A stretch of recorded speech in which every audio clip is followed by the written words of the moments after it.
नमस्कार, आप देख रहे हैं कैपिटल टीवी बिहार। मैं हूं आपके साथ सृष्टि शाह। बिहार विधानसभा चुनाव 2025 में कांग्रेस को भी इतने घटिया प्रदर्शन की उम्मीद नहीं थी।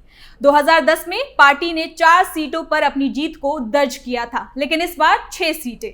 मतलब 2010 की ही तरह इस बार भी कांग्रेस को बुरी हार मिली। और कहना गलत नहीं होगा कि कांग्रेस ने अपने हाल में सुधार नहीं किया, तो आने वाले समय में उसका हाल बिहार की राजनीति में 0 पर आ जाएगा। और ये हाल तब रहा, पार्टी ने 60 सीटों पर अपने उम्मीदवार उतारे थे। तो ये नतीजा सिर्फ एक हार नहीं, बल्कि ये भी दिखाता है कि बिहार में कांग्रेस की जमीन लगातार किसी तरीके से घिसकती जा रही है। 2020 में कांग्रेस को करीब 9.6% वोट मिले थे, लेकिन इस बार ये आंकड़ा नीचे आकर 8.7% तक आकर रुक गया। यानी कि जनता का भरोसा पहले से ज्यादा और कम हुआ है। सवाल ये है कि ऐसा आखिर क्यों हुआ? क्या वजह थी कांग्रेस बिहार जैसे बड़े और राजनीतिक रूप से जागरूक राज्य में अपनी पकड़ नहीं बना पाई? इस पूरे चुनावी नतीजे को समझने के लिए हमें उन कारणों को बेहद आसानी तरीके से समझना होगा जो पिछले कुछ सालों में धीरे धीरे कांग्रेस को कमजोर करते चले आए हैं। कुल मिलाकर 5 बड़े कारण सबसे महत्वपूर्ण है। सामाजिक आधार की कमी, विचारधारा का कमजोर असर, राहुल या कह सकते हैं कि कांग्रेस का चुनावी संदेश का फेल हो जाना, गठबंधन के भीतर तालमेल की दिक्कतें और संगठन का ढीला होना। सबसे पहले बात करते हैं सामाजिक आधार की। बिहार की राजनीति जातीय और सामाजिक समीकरणों पर बहुत ज्यादा निर्भर रहती है। हर बड़ी पार्टी का एक मजबूत वोट बैंक होता है जो हर चुनाव में उस पार्टी को लगातार सहारा देता है। जैसे राजद का यादव और मुस्लिम वोटर है, जेडीयू का कुर्मी और पिछड़ा वर्ग, बीजेपी का ऊपरी जातियों और लगभग लाभार्थी वोटरों पर मजबूत पकड़। इसके साथ मुकाबले कांग्रेस के पास ऐसा कोई ठोस वोट बैंक नहीं है। ना अगड़ी जातियों ने पहले जैसी नजदीकियां रखी है, ना पिछड़ी जातियों ने कांग्रेस की पकड़ रखी है, और ना ही अल्पसंख्यक में वो भरोसा बचा जो कभी कांग्रेस को मिलना था। धीरे धीरे इस सामाजिक भरोसे का कमजोर होना चुनावी नतीजों में साफ साफ दिखाई देता है। बिना एक मजबूत वोट बैंक के किसी भी पार्टी के लिए लगातार अच्छा प्रदर्शन करना मुश्किल होता है, और कांग्रेस के साथ भी यही हुआ। दूसरी बड़ी वजह विचारधारा की चुनौती है। बिहार की राजनीति अब सिर्फ मुद्दों से नहीं, बल्कि भावनाओं और ठोस संदेशों से भी चलती है। बीजेपी और एनडीए ने अपना संदेश विकास, स्थिरता, सुरक्षा और जंगल राज से तुलना इतनी बार और इतने सरल तरीके से पेश किया कि वो आम बिहार की जनता के मन में सीधे उतर आया है। इसके मुकाबले कांग्रेस जिन बातों को उठाती रही, जैसे कि रोजगार, सामाजिक न्याय, आरक्षण, ये मुद्दे महत्वपूर्ण तो जरूर है, लेकिन जिस जोश और भावनात्मक जुड़ाव के साथ इन्हें पेश किया जाना चाहिए था वो नहीं दिखा। लोगों को ये समझ नहीं आया कि कांग्रेस किस अलग दिशा की बात कर रही है या बस किस खास बदलाव का दावा कर रही है। चुनाव में ऐसा संदेश चाहिए था जो आम लोगों को उनकी भावनाओं से जोड़ सके और सीधा उनके जीवन से संबंधित लगे। कांग्रेस का यही हिस्सा कमजोर नजर आया। तीसरी बड़ी वजह कांग्रेस का चुनावी नैरेटिव कमजोर पड़ जाना रहा। पार्टी ने चुनाव से पहले कई वादे किए थे, जैसे नौकरी, शिक्षा, स्वास्थ्य का सुधार, सामाजिक सुरक्षा, युवाओं के लिए योजनाएं, लेकिन ये सब बातें प्रचार के दौरान पीछे छूटती चली गई।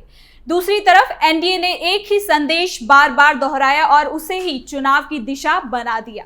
जब चुनाव में एक पक्ष बहुत साफ आवाज में अपना संदेश जनता तक पहुंचाता है और दूसरा पक्ष कई दिशाओं में बिखरता नजर आने लगता है, तो जनता उसकी तरफ जाती है। जहां संदेश साफ दिल से और साफ नीयत के साथ मजबूती से रखा जाता है। कांग्रेस की सबसे बड़ी चुनौती यही थी, उसकी आवाज लोगों तक सीधे नहीं पहुंची, और जो थोड़ा बहुत समझा उसे कांग्रेस की नीयत पर ही शक था। चौथी वजह थी गठबंधन के भीतर तालमेल की कमी। महागठबंधन में कई पार्टियां थी और सबकी अपनी अपनी प्राथमिकताएं, सीटों के दावे और रणनीतियां थी। कांग्रेस और मुख्य सहयोगी पार्टी के बीच सीटों के बंटवारे को लेकर लगातार लड़ाइयों की खबरें आती रही। कई सीटों पर स्थानीय स्तर पर ठीक से चुनावी तालमेल नहीं दिखा। यहां तक कि कुछ सीटों पर गठबंधन के ही उम्मीदवार एक दूसरे के खिलाफ मैदान में उतर गए, जिस वजह से वोट कटे और नुकसान हुआ। जब किसी गठबंधन में आपसी एकता नहीं दिखती तो उसका असर सीधे मतदाताओं की सोच पर पड़ता है। वो भ्रम में पड़ जाते हैं कि क्या करे, किसे वोट दे और किसे इग्नोर करे। जनता को ये भरोसा नहीं रहता कि ये लोग मिलकर स्थिर सरकार दे पाएंगे। जनता की इस सोच से आम आदमी भी वाकिफ था, लेकिन कांग्रेस अपने स्वार्थी नेचर के कारण अपनी इस छवि को मजबूत करने में पीछे रह गई। पांचवी और सबसे बड़ी वजह, संगठन की कमजोरी। बिहार में कांग्रेस का जमीनी ढांचा कई सालों से कमजोर होता चला आ रहा है। बूथ स्तर पर पार्टी का नेटवर्क कमजोर है, सक्रिय कार्यकर्ता कम है और जिन उम्मीदवारों को टिकट दिया गया उनमें से कई लोग स्थानीय स्तर पर बहुत लोकप्रिय नहीं थे। बिहार जैसे राज्य में जहां हर गांव, हर पंचायत, हर मोहल्ले में अलग अलग राजनीतिक समीकरण होते हैं, वहां बिना मजबूत संगठन के चुनाव लड़ना बेहद कठिन होता है। जब जमीन पर पार्टी के कार्यकर्ता मौजूद नहीं होते तो जनता तक संदेश पहुंच ही नहीं पाता। कांग्रेस के सामने यही समस्या थी। तो अगर इन कारणों को मिलाकर देखें तो एक बड़ी तस्वीर सामने आती है। कांग्रेस के पास मजबूत सामाजिक आधार नहीं था। उसका चुनावी संदेश उतनी ताकत से जनता तक नहीं पहुंच पाया। संगठन जमीनी स्तर पर कमजोर थी और गठबंधन में भी तालमेल पूरी तरीके से ठीक नहीं थे। इन सभी कमियों का असर एक साथ दिखा और नतीजा ये निकला कि कांग्रेस 19 सीटों से घिसक कर 6 सीटों पर ही आ गई।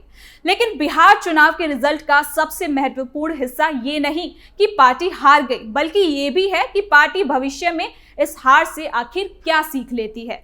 राजनीति में कोई भी स्थिर हमेशा नहीं होता। जो पार्टियां अपनी गलतियों को पहचानती हैं और समय रहते उनमें सुधार करती हैं, वो वापस मजबूत होकर लौटती हैं।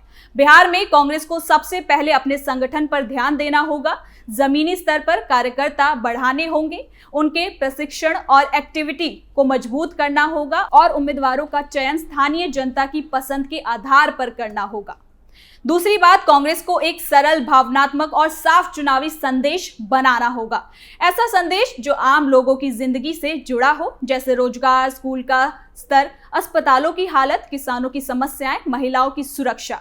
ये सब मुद्दे जनता से सीधे जुड़े हैं। कांग्रेस को चाहिए कि वो इन मुद्दों पर सिर्फ अपने घोषणा पत्र में ना लिखे, बल्कि चुनाव में काफी पहले से ही इन्हें लेकर जनता के बीच काम करे। तीसरी बात करते हैं गठबंधन की राजनीति की। बिहार में महागठबंधन तभी प्रभावी हो सकता है जब पार्टियां आपस में समझदारी और तालमेल के साथ काम करें। सीटों के बंटवारे को लेकर असहमति, प्रचार में अलग अलग लाइन और स्थानीय स्तर पर तालमेल की कमी, ये सब बातें एक बड़ी समस्या बनती है। कांग्रेस को गठबंधन में अपनी भूमिका और राजनीति दोनों को मजबूत बनाना होगा। सबसे महत्वपूर्ण बात यह भी है कि कांग्रेस को अपना सामाजिक आधार फिर से तैयार करना होगा। कोई भी पार्टी तब तक मजबूत नहीं बन सकती जब तक उसके पास एक स्थायी वोट बैंक ना हो। इसके लिए कांग्रेस को गांवों में, पंचायतों में, पिछड़े वर्गों में और अल्पसंख्यक और युवाओं के बीच लगातार काम करना पड़ेगा। सिर्फ चुनाव के समय जाने से कोई फर्क नहीं पड़ता, बल्कि चुनावों के बीच समय में जनता से जुड़ाव ही असली ताकत बनती है।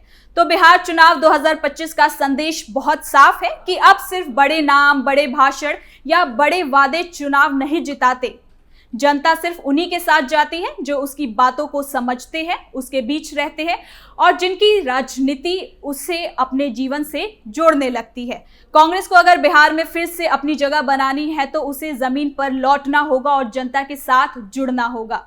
राजनीति में गिरावट और उभार दोनों संभव है, लेकिन उभार तभी आता है जब पार्टी अपनी गलतियों से सीख लेती है, गंभीरता से मेहनत करती है और समाज के हर हिस्से से ईमानदारी से जुड़ने लगती है।